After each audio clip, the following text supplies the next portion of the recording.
The scent of cinnamon and pine filled the air, wrapping the Parker household in a festive warmth, but the chill in my mother-in-law's voice cut through it like an icy wind. Those foster kids aren't real family, Emily. I can't believe you're bringing them to our annual portrait session. I stood in her immaculate kitchen, fingers tightening around the pie dish I had spent the morning baking. Across from me, Sandra adjusted a gleaming ornament on her perfectly curated Christmas tree, as if she hadn't just dismissed the 3 children who had brought light back into my life. At 34, I never imagined I'd have to justify my place as a mother, especially not to a woman who had spent the last decade reminding me that I couldn't have real children of my own. They have names, Sandra, I said, keeping my voice steady despite the fire simmering beneath my skin. Lily is 7, Marcus is 10, and Jack is 13, and they are as much a part of this family as anyone else. Sandra turned, her manicured hands clasped primly in front of her designer sweater. Oh honey, she cooed, the condescension in her tone as sharp as ever. I know you mean well, but these temporary arrangements aren't the same as real grandchildren. I can't get attached to children who might disappear in a few months. The irony of her words nearly made me laugh. If only she knew. If only she understood who these children truly were. But that revelation wasn't for tonight. Not yet. They're not temporary, I said, setting the pie down on her pristine marble countertop. I'm in the process of adopting them. The ornament in her hand slipped, shattering against the hardwood floor. Adopting, she echoed, her voice rising an octave. Without consulting the family? What about Robert's inheritance, his family name? Right on cue, my husband walked in, arms full of carefully wrapped gifts. I'd asked him to leave the kids in the car until I had spoken to Sandra, and judging by her reaction, that had been the right call. What's wrong with adoption, Mom? Robert asked, setting the gifts beside my pie. Emily's been fostering them for 8 months. They're amazing kids. Sandra's lips pressed into a thin line. Amazing or not, they aren't Parkers. They don't share our blood, our history. What will people at the country club think? Robert's hand found mine, his grip warm and reassuring. He knew how much Sandra's words stung, how they reopened wounds we had spent years trying to heal. We have fought for a family, suffered through 3 miscarriages, and finally made peace with the idea that biology did not define love. And then, miraculously, we had found Lily, Marcus, and Jack. A family born not of blood, but of love. Actually, I said, pulling out my phone, they have more history with this family than you realize. I scrolled to the old newspaper clipping I had found while researching the children's past. A discovery that would shatter Sandra's carefully crafted reality. But before I could show her, she waved a dismissive hand. I don't need to hear their sob story, Emily. It doesn't change anything. The family portrait is for real Parkers. I won't have it turned into some charity project. Robert stepped forward, his voice firm. Mom, that's enough. The kids are coming to the portrait session. That's final. Then I'll reschedule with Patricia, Sandra snapped, referring to her favorite photographer. I won't have my Christmas cards ruined by what, Sandra? I interrupted, my patience finally snapping. By 3 incredible children who have endured more hardship than you could imagine. Who have brought more love into this family in 8 months than your country club has in years. A thick silence filled the space between us. The only sound the distant melody of Christmas carols drifting from the living room. Sandra stared at me stunned. In 12 years of marriage I had never spoken to her like this. Robert exhaled. I think we should go home.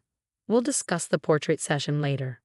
As we stepped outside, the cold air wrapped around me, but it couldn't quell the fire burning in my chest.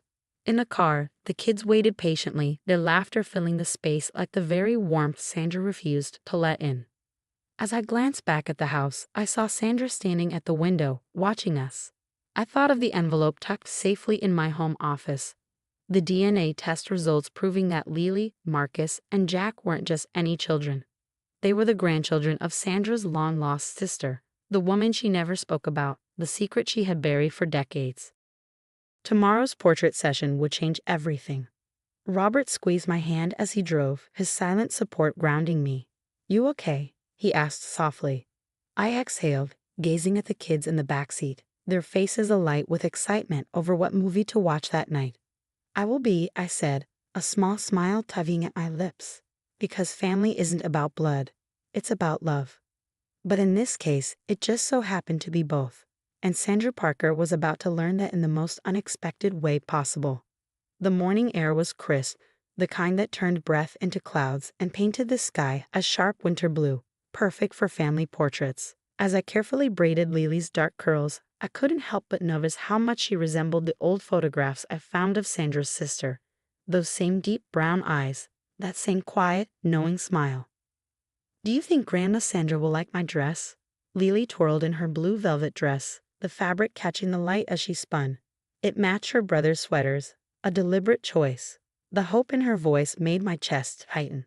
"She's going to love it, sweetheart," I assured her, even as doubt curled in my stomach. Could Sandra truly be called Grandma yet? The DNA results in my purse suggested she could, but acceptance was something else entirely. Jack, standing in the doorway with his arms crossed, already looked uncomfortable in his neatly pressed clothes. "She won't. She hates us," he muttered, his voice carrying the blunt certainty of a 13-year-old who had seen too much. "She doesn't hate you," Robert said as he stepped up behind Jack, resting a steadying hand on his son's shoulder. "She's just set in her ways. But she'll come around." His gaze met mine, the silent determination there mirroring my own. Today would change everything. When we arrived at the portrait studio, Sandra was already there, instructing Patricia, the photographer, with clipped precision. Her expression tightened as we entered, her eyes scanning our coordinated outfits before landing on the children. "I see you brought everyone," she said, the smile on her lips not quite reaching her eyes. "Of course we did, Mom," Robert replied evenly. "We're all family here." Before I could stop him, Marcus, the quietest of the three, stepped forward. "Mrs. Parker, I have something to show you." He reached into his pocket and carefully unfolded a photograph. A faded image of his birth mother, Sandra's niece, taken just months before the accident that had left the children orphaned. Sandra's face paled as she stared at the picture. Her fingers trembled as she reached for it. "Where did you get this?" she whispered. "It was my mom's," Marcus said, holding his head high. "She told me it was taken at Pine Grove." I saw the name hit Sandra like a blow. Pine Grove.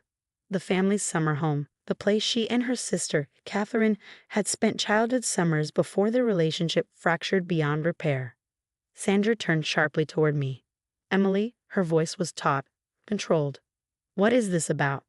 I exhaled, acutely aware of the photographer's assistant pretending not to eavesdrop. Maybe we should step outside for a moment. But Sandra didn't move. Her grip on the photograph tightened. "No, I want to know now." I reached into my purse, my fingers brushing against the neatly folded DNA test results. "These children," I said quietly, "are Catherine's grandchildren. Their mother, Sarah, was your niece."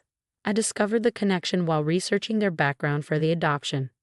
Silence settled over the studio, thick and heavy. Even the children, normally so restless, stood frozen. Sandra's lips parted, but no words came at first. Her gaze flickered over the kids, taking them in, truly seeing them for the first time. "Catherine," she murmured, and for the first time in 12 years, I saw unshed tears in my mother-in-law's eyes. "I haven't spoken to her since." "Since she married someone you didn't approve of," I finished gently. "These are her grandchildren, Sandra. Your family, the family you said didn't belong in your portraits." Sandra sank into the nearest chair, still staring at the photograph. "Sarah," she whispered. "I never even knew she had children. After Catherine left." She trailed off, her eyes finally lifting to meet Lily's. "She has her eyes." "Yes," I said. "And Marcus has your mother's smile. Jack has the Parker height. Turns out Catherine married a distant cousin of Robert's father." Robert stepped forward then, his voice steady. "Mom, these kids aren't just a temporary arrangement. They're our family in every possible way. By love, by choice, and yes, by blood." For the first time since we'd arrived, Sandra moved with purpose. She crossed the room slowly, stopping in front of Lily, who hesitated before peeking up at her. Sandra's breath hitched. "I've been so foolish," she said, her voice breaking. "So caught up in appearances that I couldn't see what was right in front of me." Lily, with the kind of forgiveness only children possess, reached out and took Sandra's hand. "It's okay, Grandma Sandra. Do you want to see my dress? Mommy helped me pick it for the pictures." And just like that, the ice began to thaw. Sandra pulled all three children into her arms, holding them tightly, tears slipping freely down her cheeks. Patricia, ever the professional, discreetly adjusted her camera, capturing this unexpected moment of reconciliation. What followed wasn't the stiff, perfectly posed session Sandra had likely envisioned. Instead, Patricia captured real moments. Sandra smoothing Lily's hair, laughing through her tears as Marcus showed her more family photos. Jack finally, relaxing enough to smile. As I watched Sandra transform before my eyes, I realized that sometimes family isn't just about history, it's about choices, about opening doors that once seemed closed forever. The real work of healing would take time. But as Sandra fussed over her children, straightening their collars, brushing away stray strands of hair, I knew we had taken the first step toward becoming the family we were always meant to be. The changes in Sandra over the next few months were remarkable to watch. The woman who once cared only about appearances and social status now spent her weekends helping Lily plant a butterfly garden, teaching Marcus to bake her secret family recipes, and attending every single one of Jack's soccer games. One Sunday afternoon, as I watched her showing the kids old family albums in our living room, she called me over. "Emily, look what I found," she said, pulling out a yellowed envelope. Inside was a letter from her sister Catherine, dated just months before the accident that claimed Sarah's life. "I never opened it," Sandra admitted, her voice thick with regret. "I was too proud, too stubborn. And now," she looked at the children, who were absorbed in photos of their grandmother as a young woman. "Now I'll never get to make things right with her." I sat beside her on the couch. "You're making things right with them," I said softly. "That counts for something." She nodded, carefully unfolding the letter. As she read, tears rolled down her cheeks. "She wanted to reconcile," she whispered.